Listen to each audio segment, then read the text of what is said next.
सांगली जिल्हा परिषद अधिकाऱ्यांना मिळणार नव्या गाड्या, निर्लेखनाचा प्रस्ताव सादर, 72 लाख खर्च अपेक्षित।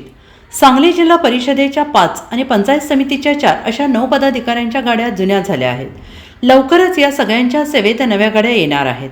प्रशासनाने या 9 गाड्यांच्या निर्लेखनाचा प्रस्ताव सादर केला असून निर्लेखन मंजूर होताच 9 नव्या गाड्या येणार आहेत। त्यासाठी सुमारे 72 लाख रुपये खर्च अपेक्षित आहे।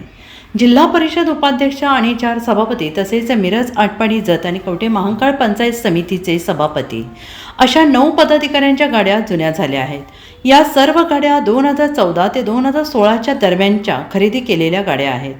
10 वर्षे किंवा त्याहून अधिक काळ या गाड्यांना झालेला आहे। बऱ्याच दिवसांनी म्हणजे तब्बल 4 वर्षांनी पदाधिकारी कार्यरत झाले आहेत। पदाधिकाऱ्यांना विविध कामे, बैठक यांच्या निमित्ताने संपूर्ण जिल्ह्यात फिरावं लागते। त्यामुळे या पदाधिकाऱ्यांच्या गाड्या सुसज्ज असणे गरजेचे आहे। त्यामुळेच या गाड्या नवीन खरेदी केल्या जाणार आहेत। निर्लेखनाचा प्रस्ताव विभागीय आयुक्तांकडे पाठवण्यात आलेले आहे। आयुक्तांची मंजुरी येताच नव्या गाड्या खरेदी प्रक्रियेला गती येणार आहे। मुख्य कार्यकारी अधिकारी यांच्या गाडीसाठी 15 लाख रुपये, अध्यक्षांच्या गाडीसाठी 12 लाख रुपये, सभापतींच्या गाड्यांसाठी प्रत्येकी 8 लाख रुपये खर्च करण्याची तरतूद आहे। Bureau report SVN Marathi, Sangli.